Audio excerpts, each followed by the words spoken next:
Ladies and gentlemen, welcome to Sessions Cafe, brought to you by Entrigue magazine.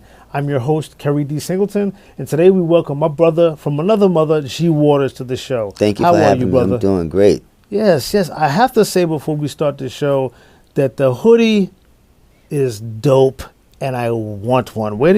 Who's hoodie? What's the name of that company? Pocketful is my cousin artist that I work with. Okay. It's his line. And, you be rocking his stuff a lot. Yeah, every day. And I've been asking you for something from this brother for a minute. You know what? I'm going to have to make that happen now. I gotta make that happen. It's on tape now. Yeah, it's on tape for the whole world to see. You got one coming. That's pretty dope. What color you want? Black, blue, that color, that's fine. Okay. It doesn't matter. But Pocketful, shout out to him. Yes, definitely. Shout out to him. But let's talk about you, brother. G. Waterz, a friend of mine for many, many years, almost a decade, I think, at this point. Yeah. We go way back, brother, to our FLO Empire radio days. FLO Empire days. Yeah, bro. So that's when my radio show started, a year before yours. Yes. And so last year, in 2024, you celebrated a decade on the radio. Yes. What was that like for you, my brother? Oh, man, it was amazing. Just to still be here doing it and still enjoying music, finding new music to play that I like, that keeps me wanting to do it still. And, of course, the name of your decade-old radio show was Soul of the Streets. Soul of the Streets. The name, where did that come from? I love the name of your radio show, Soul of the Streets. I mean, there's so many things you could be of the streets. I was like, I'm going to be the soul, because that's what really inspires me, is the soul of people, the soul of the music, you know, great voices, great musicianship, just nothing but good old soul. And what's the makeup of your radio show? What is the structure of it? Urban music, R&B, hip-hop. Interviews? Okay. And I mean, I'm a big fan of your show, so I already know. Thank you. But for those who are not familiar, you've interviewed both legends as well as aspiring, rising recording artists. I'm going to ask you an interesting question that wasn't even on the cue card. Who do you prefer, if you'd be totally honest, to interview on your show? Do you prefer to interview individuals who are on the rise or those that have a legacy? I just prefer to interview people that I like. Safe answer.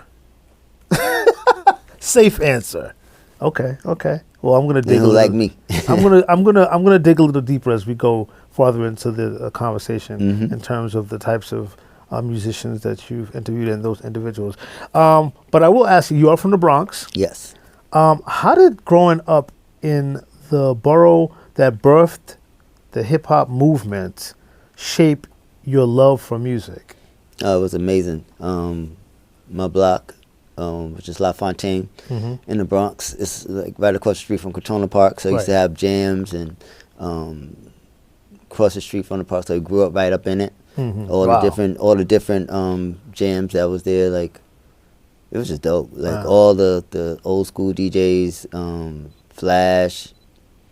It was just a great time. Music, is the dancing, the graffiti, everything was just right there. The crack, you know, everything was there. Well, so the crack. There's that. But so all of the wonderful things that so many of us in my generation and younger generations seem to embrace in terms of hip hop, you were there to watch it with your own eyes. What are some of the things that you remember seeing that I might have saw watching the movie Wild Style? So Wild Style was the first real introduction that I had to hip hop. Of course, then there was Breakin' and Beat Street, but Wild Style was the first movie that I saw that embraced graffiti, breakdancing, beatboxing, as well as MCing and DJing. But you got to see that firsthand. What are some of the things you remember, if you could take us back to those days? I remember it all, really. It was just a great time. Like, everyone was together. Like, the blocks would come together in the parks, in the school backyards, different parks. They'd be all over the Bronx. Wow. I mean, it was just a good time. The music was loud. The energy was just great. You know, you got your quarter water, your chips, and you're just looking for the next jam. Yeah, it was just walking. I mean, it was amazing. Wow. Like the graffiti, I mean, it was all there. So it's like living it is, I don't even know what it's like to not experience it, because it's all I've ever experienced was that hip hop experience, music experience. So you lived with so many other people embrace and celebrate today. That's amazing. But let's talk about you as an individual. So in 1990, in Atlanta, of all places, you found your love for music, at least internally, by being a singer and a songwriter. I didn't even know that. I thought I knew everything about you musically. I went to Atlanta. I found my love for music in New York, but I said, let me try in Atlanta because I didn't know nobody. So, so I started it there, and then I wound up back in New York. Okay. And I've just been here ever since. As a singer and a songwriter in Atlanta, though, we're not going to skate over that. Right. Like, what are some of the things that you like? For example, what kind of songs did you aspire to sing? What types of songs? Love songs? Yeah, like party I was songs? like like my idol is like writing was Babyface. Okay, Babyface. Yeah, yes. so I would say that I was like more like a mixture between Babyface and Lionel Richie. Got you. Okay. Yeah. Okay. And wow. then, yeah, I was more like clean cut R&B. Okay. And in terms until of R. Kelly songwriting, came on. What'd you say? Until R. Kelly came, then I started. Well, it's not that kind of show. But in terms of songwriting, what kinds of songs did you tend to write? Love songs? Love songs, inspirational songs. Okay. Real, what I knew to be love. Okay. Real love. Real love. Yes. Yes. I know the difference. Mature love. Yes. Like Jody Waller used to say. Yeah. I also didn't know that you did some acting when you were in Atlanta. Play called And Then They Prayed. Yes. Shouts to Della Pulliam. She was the writer of that play. Okay. I got a chance to write a song in the play and perform it as well. Okay. And it got a good write-up in one of their local papers in Atlanta. Cool. And it was a great experience, and didn't do too much acting after that because I was more focused on the music.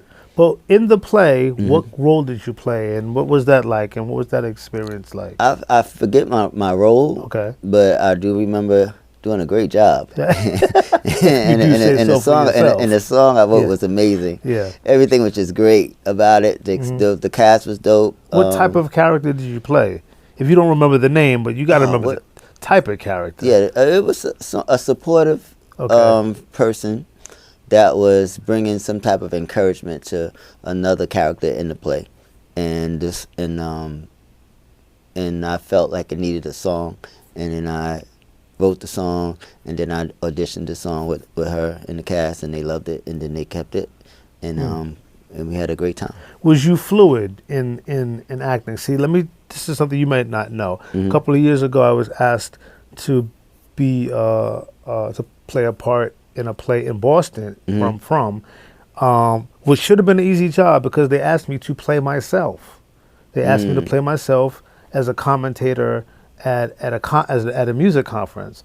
But I had a huge problem, sir, memorizing the lines. Like I could not do it. And at the last minute I cheated. And I said to the cast and the producers, I said, you know what? A commentator would have cue cards, wouldn't they? And they said, yeah. I said, well, I'm gonna have cue cards because I wanna get into the role of myself. The truth of the matter is, my lines were on the cue cards because memory was not my thing. Right. Did you have a problem memorizing lines? And no, okay, interesting. No and getting into character was not a problem for you. No. Yeah, no. I know you, and I could see that you could probably really get into character. Yeah, I was pretty good. Okay, we might have to dig it up and find it somewhere. I hope so. Yeah, what was it like working with Kid Capri though? Oh, working Speaking with Kid of Capri, characters, he was dope. It still is dope. So I got a chance to write some songs with him. So wow, I didn't know that. Nothing came out, but we just got a chance to get in the studio in his crib. Okay, and just trying to get some work. And how did that happen? We're talking about Kid Capri here. Of my then manager, she knew him. Okay. And she took me over. I played some of my music, and he liked it. And then we just started, just collaborating, writing songs and stuff like that. Wow. Okay. A couple of other people I'm going to ask about that you've worked with that are legendary. Working with R&B singer Joe, who was one of my favorite and in my humble opinion, most underrated R&B acts. What was it like? What did you do with Joe, and how did that come about? I did background. Oh, you sang background for him? Yes. How did that come about? My boy Dionn, Mm-hmm. who's an amazing producer, he gave me a call and said that there was a brother he knew, Earl, and they were looking for another singer. Okay. And they called me, and then I went in, and I did amazing. Of course you did. And I got the job. I love a brother with a lot of self-esteem and self-courage and all that other stuff.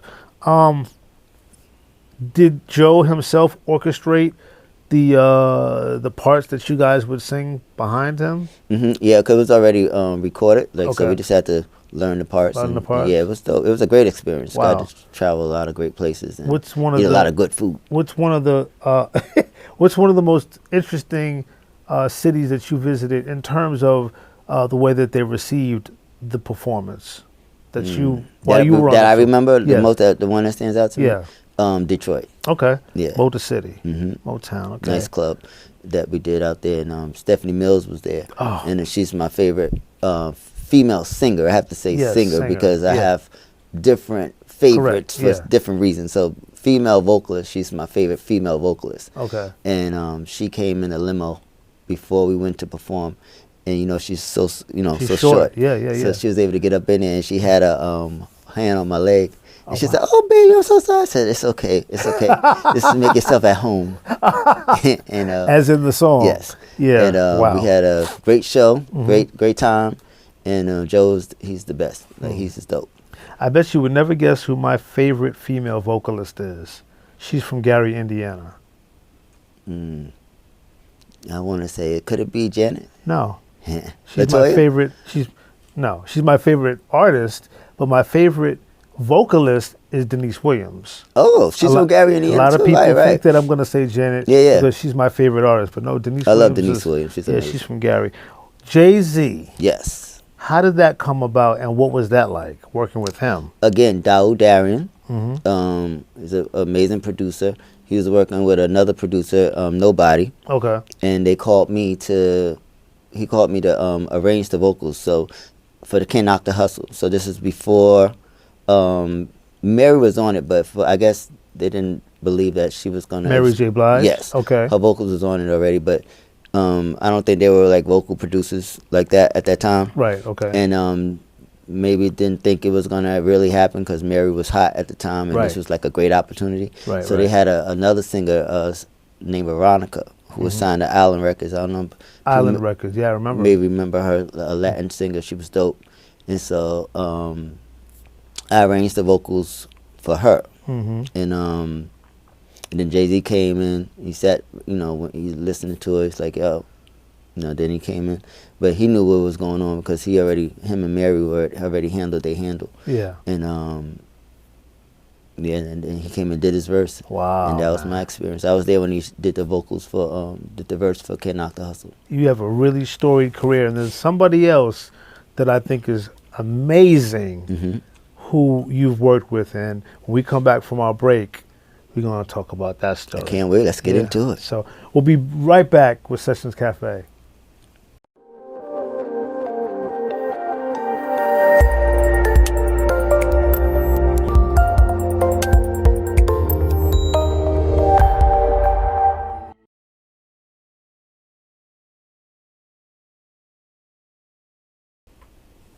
And we're back with more here on Sessions Cafe with my buddy G. Waterz. So you've worked with a lot of people who really, really have their footprints firmly implanted in the legacy of R&B and hip hop music. But one person that I'm interested in hearing you talk about, because I've never known this myself, you worked with Freddie Jackson. Yes. You published Yes. one of his songs. Well, no, I wrote one of his songs. One Okay. song, yeah. So, off his Transitions album, Okay. I think that was like 2006. Mm-hmm. Yeah, the album came out. Yeah, so I wrote a song called Heaven on his album. On that album, on his I guess would be his comeback album for that Right. time. Yeah. And it was a great experience. He's like another one of my idols growing up. Absolutely. R&B. He was just amazing, dope.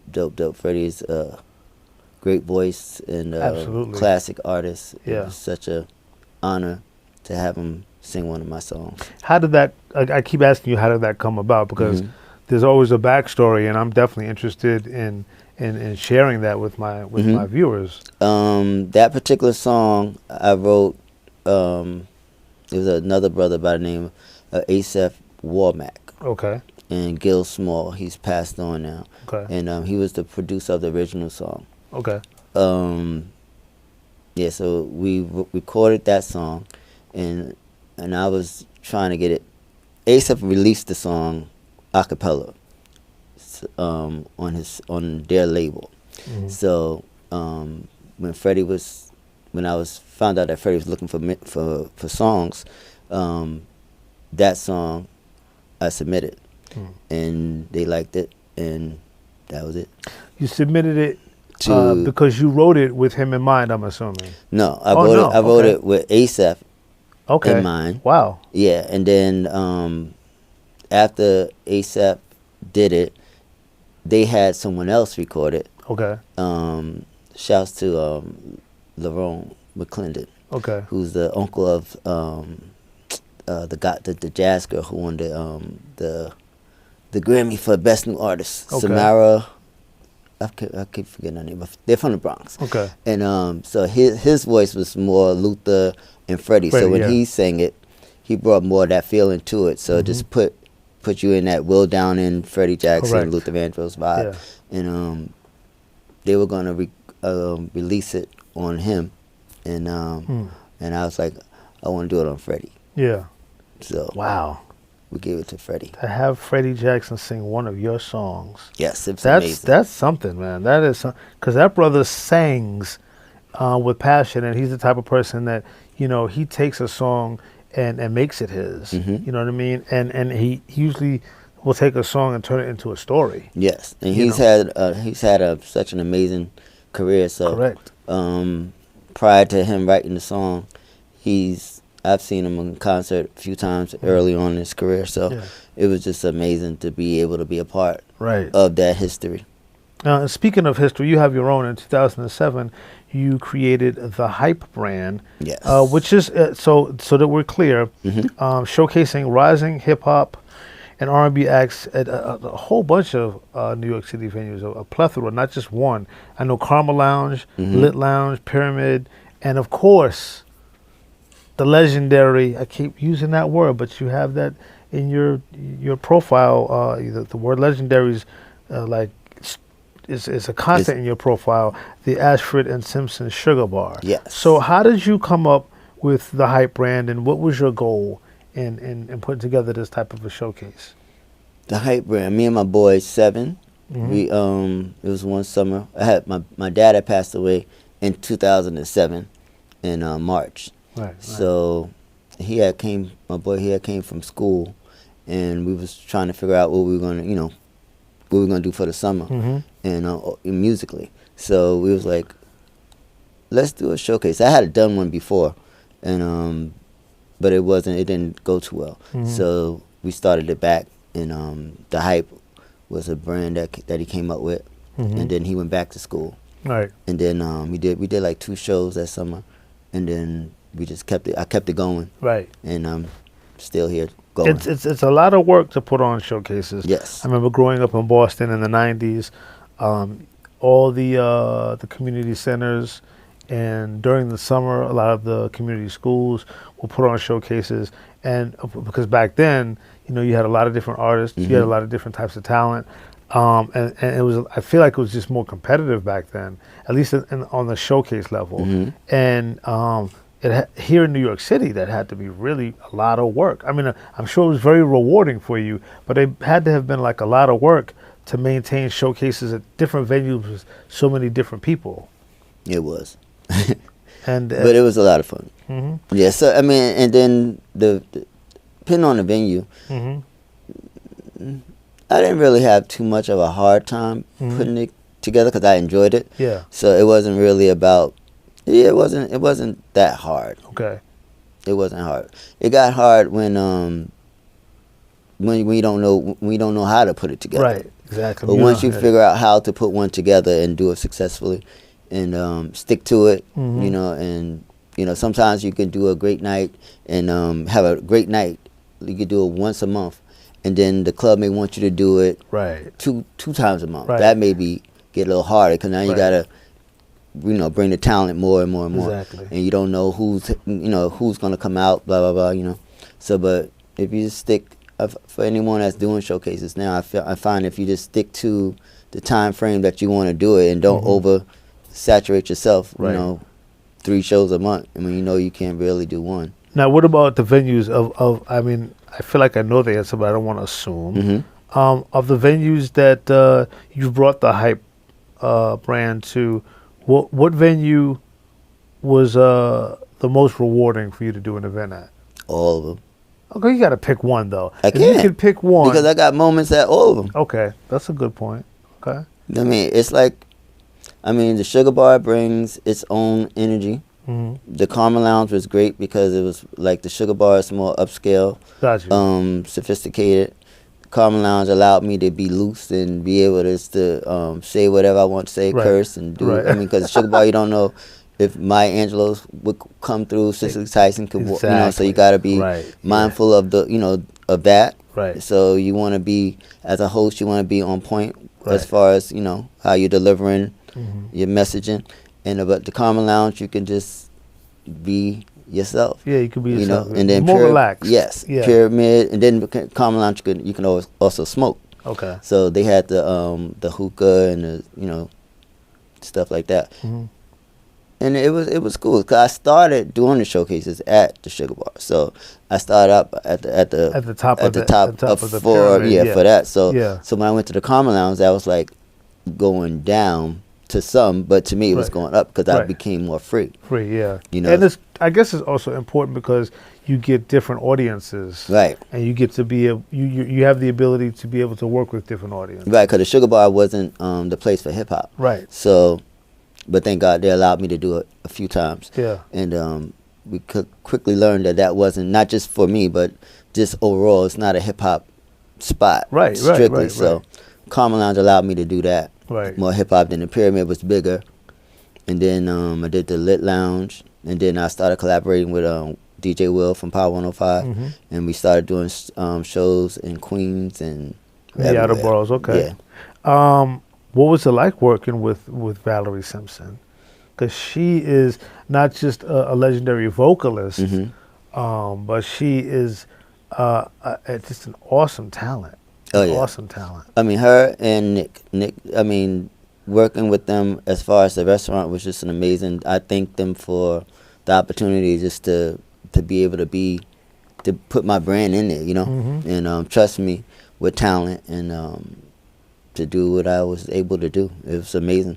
It's still amazing to be associated and work with them.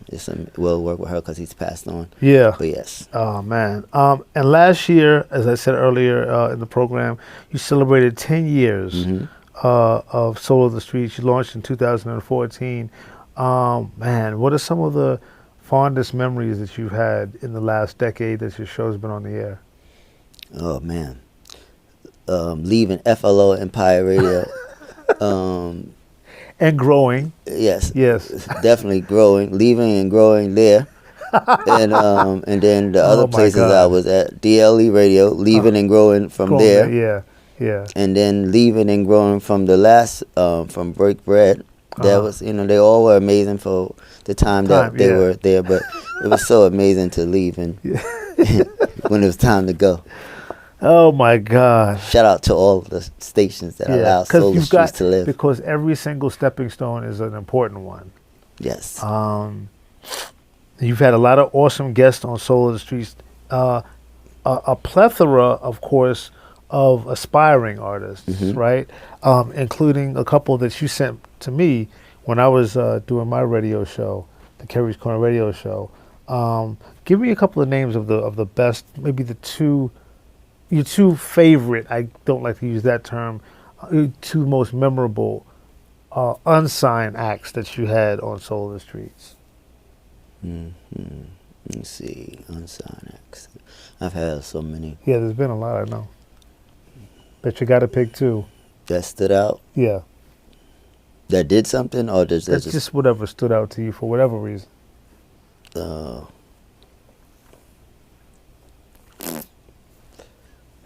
Any day now, brother. Keri D. Singleton. Oh, thank you. Thank you. Thank you. And who else?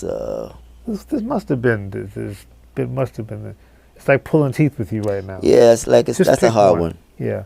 But I guess you've gotten a lot from the they've all deposited some great moments to my show, because like I said, I interview people that I like. So I really focus on the parts of it that I do like. I don't really get into my favorites. My favorites is Janet Jackson, well, you have Babyface, Freddie Jackson. Yeah, you know, those are my favorites. So yeah, everybody else, we all striving to get to that level. We're talking about that have been guests on Soul of the Streets. Yeah, so I'm still Well, aspiring. The aspiring ones I can't really, because that's just like an unfair question to ask. It's a fair question, but it's an unfair question. Okay, so then we'll move forward for the sake. Because I love all of my guests. We'll move forward for the sake of my show. How about that? Okay. How about you've worked with Glenn Jones, one of my absolute favorite R&B artists of all time. Mickey Howard, one of my favorites, and Lord knows I'm a huge devoted fan of Karen White ever since she did the Jeff Lorber single, Facts of Love. So very quickly, brother, what was it like interviewing Karen White? Amazing. She is the absolute best. I love her. She's just amazing. She gave a great interview. She was very, very just Karen White. She was everything I thought she would be. What's one thing that you learned about Karen White from interviewing her that you didn't know before you interviewed her? I knew everything. So you learned nothing She new. was surprised at Some of the how stuff much I that knew. you knew. Okay. All right.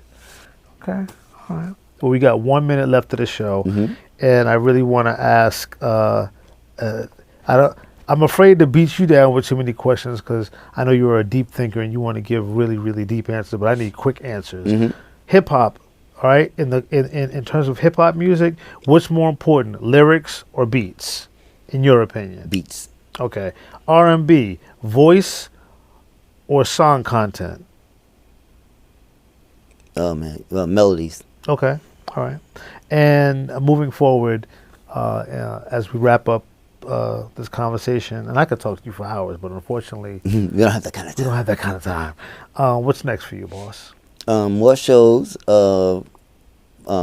Just more of what I've been doing. I'm like in a place where I'm still excited to do it, and there's still more coming. Right. Good shows coming, and everyone just check out Solar Streets. Okay. It's available on Apple, iHeartRadio, Deezer, and YouTube. We got a lot of great interviews coming, and watch some of the ones that's come. Oh, and my cousin's name is G. Lloyd, who has the Pocketful brand. What's his information too? You can find Pocketful Clothing, pocketfulclothing.com. Okay. And he's also an artist, goes by G. Lloyd, and he has a new project, Lost Files, that's out right now. So check that out as well. Okay. And we're just pushing, trying to stay out the way and just stay positive and blessed out here in these streets. We might have to bring him on the show. Hey, that would be with dope. A stack of hoodies.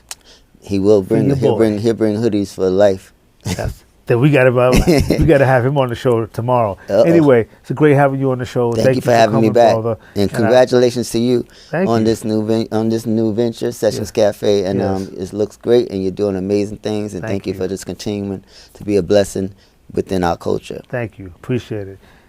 And you'll check more of us out next week. See you later.